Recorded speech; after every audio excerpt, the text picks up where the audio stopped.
भाजपा छोड़ कांग्रेस में आए अवधेश नायक से बुंदेलखंड टुडे न्यूज से सियासत की सीधी बात।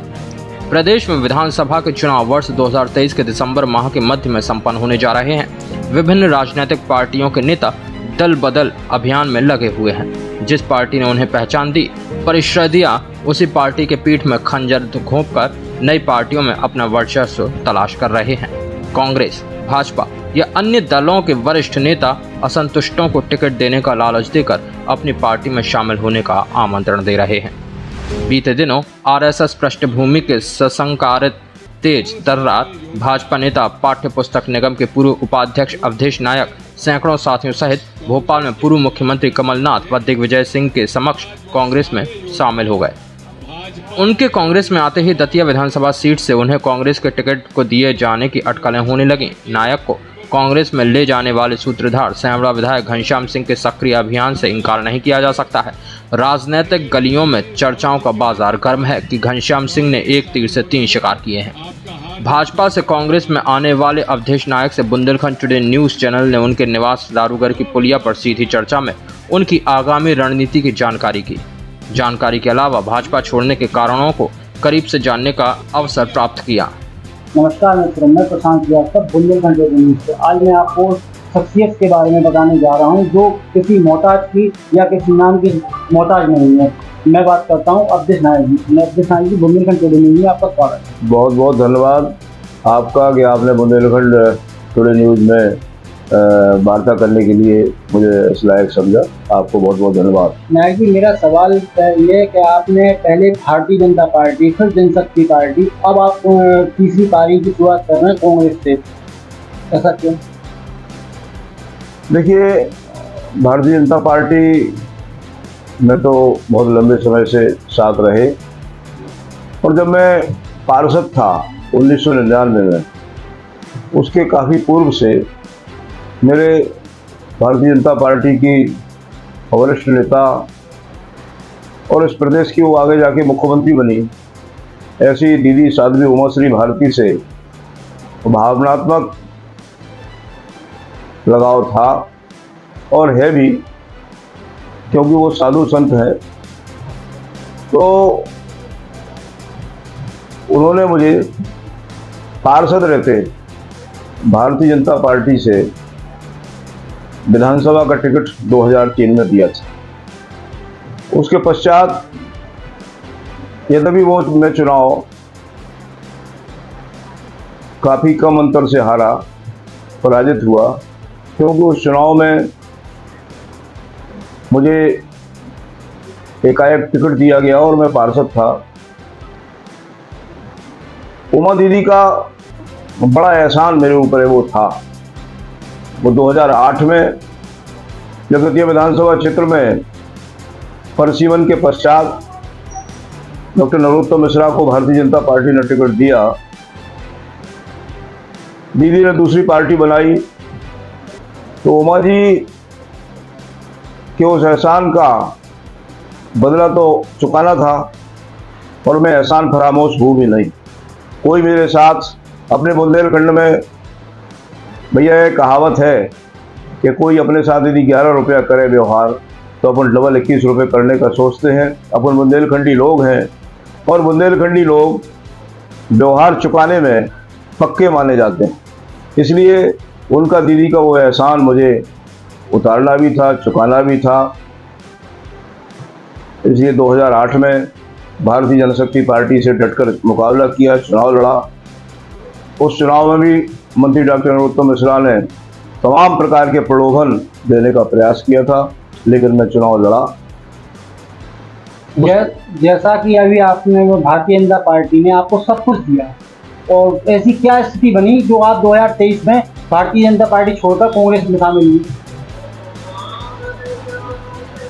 2023 में भारतीय जनता पार्टी छोड़कर कांग्रेस में शामिल होने का बड़ा काम जो रहा वो यह रहा कि डॉक्टर नरोत्तम मिश्रा ने पूरे 5 साल 18 से लेकर और आज तक भारतीय जनता पार्टी तो छोड़िए, कांग्रेस छोड़िए, दतिया के आम जनता के साथ जो धौंस दपट की राजनीति की, भय और आतंक की राजनीति की, तानाशाही की राजनीति की, और उसका मैं भी शिकार रहा। पूरे 5 साल हो रहे हैं लगभग। भारतीय जनता पार्टी दतिया के किसी छोटे या बड़े कार्यक्रम में, किसी बैठक में, किसी मीटिंग में, किसी भी नेता के आगमन पर मुझे कभी भी आमंत्रित नहीं किया गया। यदि किसी नेता ने कहा भी कि अवधेश नायक को इस मीटिंग में आना था, क्यों नहीं आए, तो नरोत्तम मिश्रा ने कह दिया कि उनके आने की कोई आवश्यकता नहीं है और वो भारतीय जनता पार्टी में, मैं उन्हें नहीं मानता। इसलिए जब मैं भारतीय जनता पार्टी दतिया में हूँ ही नहीं, भारतीय जनता पार्टी के दतिया के चाहे जिलाध्यक्ष हो, चाहे कोई भी नेता हो, वो नरोत्तम मिश्रा के डर और भय के कारण मुझे भाजपा में कभी मानता ही नहीं था। तो इसलिए मैंने भारतीय जनता पार्टी से त्याग पत्र देकर कांग्रेस की सदस्यता लेना उचित समझा कि जब कोई अपन को अपना मान ही नहीं रहा है तो उससे दूर हो जाना ही अच्छा है। रही देने की बात कि भारतीय जनता पार्टी ने दिया, तो इस संबंध में मेरा एक निवेदन है। मैं 2003 का जो चुनाव लड़ा तो उसमें मैंने आपसे कहा कि वो उमा भारती जी का टिकट था। भारतीय जनता पार्टी की नेता भले ही थी, लेकिन इसके बावजूद मेरे और उनके जो भावनात्मक रिश्ते थे, मैं उनका छोटा भाई हूँ, तो उन्होंने वो टिकट दिया था। और दतिया विधानसभा क्षेत्र में उस समय भारतीय जनता पार्टी में कोई प्रत्याशी था भी नहीं। जो प्रत्याशी होते थे, शंभू दयाल तिवारी जी, हमारे पूर्व विधायक आदरणीय भाई साहब शंभू तिवारी, उन्होंने 1998 में भारतीय जनता पार्टी छोड़कर चुनाव लड़ा था। इसलिए भाजपा के पास कोई प्रत्याशी था ही नहीं। भारतीय जनता पार्टी ने, दीदी ने मेरा नाम रखा, टिकट दिया, तो वो उमा भारती का टिकट था। इसके बाद अगर आप पाठ्य पुस्तक निगम के उपाध्यक्ष की बात करेंगे तो पाठ्य पुस्तक निगम के उपाध्यक्ष को कोई ऐसे शैत में नहीं दिया। माननीय मुख्यमंत्री श्री शिवराज सिंह चौहान जी ने 2008 में मुझे बुलाया था और तत्कालीन भारतीय जनता पार्टी के राष्ट्रीय उपाध्यक्ष प्रभात झा जी ये सब लेकर गए थे और उन्होंने ये वादा किया था कि तुम्हें 2013 में दतिया का टिकट नहीं दे पा रहे हैं। मैं स्वाभाविक दावेदार 2008 में भी था, 2013 में भी था, जो टिकट नहीं दे रहे हैं इसके, लेकिन तुम्हें दतिया में भाजपा जिताने का काम करना है, नरोत्तम का सहयोग करना है, आप सहयोग करिए और आपको उचित मान सम्मान दिया जाएगा। तो ऐसा नहीं है कि मैंने भाजपा ही ने दिया, मैंने भी बहुत दिया है। मैं लगा, मुझे बिहार भेजा गया, मैं 2 महीने बिहार रहा, मुझे पंजाब भेजा गया, मुझे हरियाणा भेजा गया, मुझे आसाम भेजा गया, मुझे राजस्थान भेजा गया, गुजरात भेजा गया, हरियाणा मतलब ऐसा कोई प्रदेश नहीं है जहां मैं 4-4, 6-6, 8-8 महीने भारतीय जनता पार्टी के लिए देकर नहीं आया हूं, अपना घर बार छोड़कर। तो ये तो कार्यकर्ता भाव से मैंने काम किया और उनको अच्छा लगा तो उन्होंने दिया। जैसा कि अभी आप कल ही आपने सदस्यता ली है और इस टाइम पे अलग अलग गुटों में कांग्रेस बटी हुई है, इसको आप कैसे संगठित कर रहे हैं? देखिए, मैं तो ये मानता हूं कि कांग्रेस एक बड़ा परिवार है। कांग्रेस का मैं गुटबंदी बड़े परिवार में स्वाभाविक रूप से मतभिन्नताएं होती हैं, मतभिन्नताएं होना अपना काम है। और एक बार जब टिकट का मामला जम जाएगा, एक बार जब टिकट मिल जाएगा तो सारे लोग मिलकर दतिया में तो कम से कम एक ही काम करेंगे कि भारतीय जनता पार्टी के प्रत्याशी डॉक्टर नरोत्तम मिश्रा से दतिया को जो मुक्ति दिलाना है, आज़ादी दिलाना है, तो भारतीय जनता पार्टी के प्रत्याशी नरोत्तम मिश्रा को हराने का काम एक एक कांग्रेस ही करेगा। दतिया की जनता करने वाली है, कांग्रेस ही भी करेंगे, इसलिए वो कोई बड़ा मुद्दा बनने वाला नहीं। जैसा कि आपके साथ कल देखा गया कि सिमड़ा विधायक कुंवर घनश्याम सिंह थे और गोविंद सिंह वगैरह भी सुनने में आया है, क्यों ऐसी क्या स्थिति हुई जो दतिया के पूर्व विधायक राजेंद्र भारती ने को अनदेखा किया गया है या उन्होंने अनदेखा किया गया? नहीं, राजेंद्र भारती जी को अब अनदेखा किया गया, मेरी तरफ से तो कोई किया नहीं गया। मैं लगातार उनके संपर्क में रहा और आपने कल अगर पोस्टर हमारा देखा होगा, सदस्यता ग्रहण समारोह का जो हमारा पोस्टर बना, उस पोस्टर में आदरणीय राजेंद्र भारती जी का फोटो भी मैंने लगाया है। राजेंद्र भारती जी से मैं लगातार बातचीत भी करता रहता हूँ। राजेंद्र भारती जी हमारे आदरणीय बड़े नेता हैं। जब मैं बहुत छोटा था, उन्होंने वास्तव में एक इंटरव्यू में कहा कि वो छोटे नेता हैं। मैं भी ये मानता हूँ, क्योंकि जब मैं छात्र राजनीति कर रहा था तो वो विधायक बन गए थे, तो वो बड़े नेता हैं और इस नाते ऐसी कोई बात कहीं है नहीं। मैंने स्वयं उनसे अनेकों बार बातचीत की है और अनेकों बार मेरी उनकी बातचीत होती रहती है। अभी कुछ दिन पूर्व एक वीडियो वायरल हुआ है। वो कहते हैं कि मंत्री माननीय नरोत्तम मिश्रा द्वारा भेजे गए एक भारतीय जनता पार्टी के को हैं, अब ये तो इसलिए उनके सूत्र होंगे भाई, वो जाने उनको क्यों कह रहे हैं। अगर ऐसा कोई कुछ उन्होंने कहा है, उन्हें कोई जानकारी है, तो सार्वजनिक रूप से उनको उसको उजागर करना चाहिए। बकाया मैं तो नरोत्तम मिश्रा से, मेरा भतीजा ब्रजमोहन आप अच्छे से जानते हो, उसको 64 दिन की जेल हुई है। मेरे सारे धंधे बंद हो गए हैं।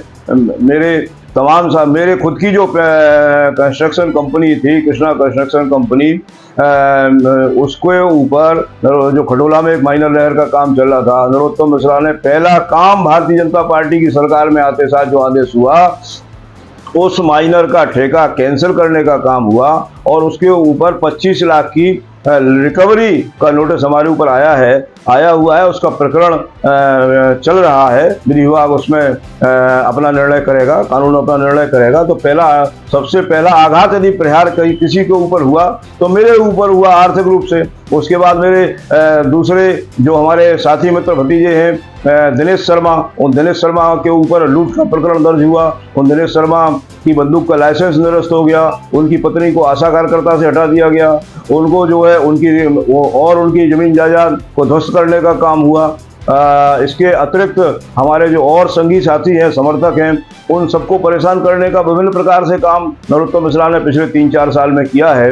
इंदौर में मेरे बड़े भाई रहते हैं, उनको परेशान करने का काम किया। तो ऐसी कोई बात तो इसलिए नहीं है कि जब हम संघर्ष कर रहे हैं उनके खिलाफ, भारतीय जनता पार्टी में रहकर अंदर रहते हुए हमने संघर्ष किया। अब राजेंद्र भारती जी भाई साहब क्या कह रहे हैं, क्यों कह रहे हैं, वो राजेंद्र भाई साहब जाने, मैं तो उसका कोई उत्तर दे नहीं सकता हूँ। हाँ, अपन इतना जानते हैं कि अपना ऐसा कोई चरित्र है नहीं ना। अगर ऐसा कहीं होता तो वो उजागर होता। लंबे समय से अपन राजनीति में काम कर रहे हैं, 10, 20, 25, 50, 100, 200 लोग तो कहते कि अवधेश नायक जब 2003 उमा भारती के समय में मुख्यमंत्री जब वो थी और उस समय उनका बड़ा चलावा था दतिया जिले में, और बल्कि प्रदेश के अंदर चलावा रहा 3-4 साल, 2 साल तो खूब ही रहा। तो उस समय अवधेश नायक ने ये भ्रष्टाचार किया, वो किया। अथवा जब मैं पाठ पुस्तक निगम में रहा, सरकार में रहा पूरे, और उस समय कोई ऐसी बात आई होती, ऐसी कहीं कोई बात है ही नहीं। अब उनके क्या सूत्र है वो जाने। माननीय नरोत्तम मिश्रा हर मंच से कहते हैं कि एक समय था जब दतिया में डाकुओं की गैंग हुआ करती थी, और अब वो जब से भारतीय जनता पार्टी बनी हुई है, अब वो गैंग कहीं दिखाई नहीं देती। इस बारे में आप क्या कहेंगे?